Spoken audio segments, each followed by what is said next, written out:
আজকে আমরা করলাম এই শীতের প্রথম পিকনিক। তাই সকালবেলা আমরা তিনজন বেরিয়ে পড়ি পিকনিকের বাজার করতে। প্রথমে আমরা ফর্দ দেখে মশলা বাজারগুলো করে নিলাম, এরপর আমরা চলে আসি সবজি বাজার করতে।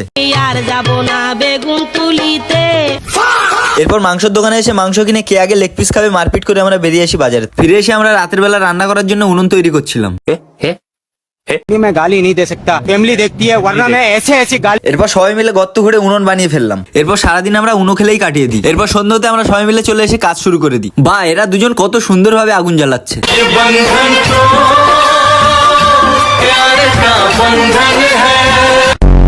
রানী এখনো আসেনি, তাই ওর জন্য পকোড়া রেখে দেওয়া হচ্ছিল, ওটা সব আমি খেয়ে নিই। তার 5 মিনিট পরই রানী আসলো। हमारा शकल बुरा है तो क्या हुआ, फोटो में तो अच्छा दिखता हूँ ना। এরপর শুরু হলো আমাদের মাংস কষা খাওয়া। খাও না, তোমাকে মনে করো দুনিয়ায় কেউ নেই, আল্লাহ যাকে খাতে দিয়েছে তারা খাক, তোমাকে দুনিয়ায় কেউ নেই মা, খাও। সবার শেষে আমাদের রান্না বান্না কমপ্লিট হয়ে যাওয়ার পর আমরা বসে পড়ি খেতে।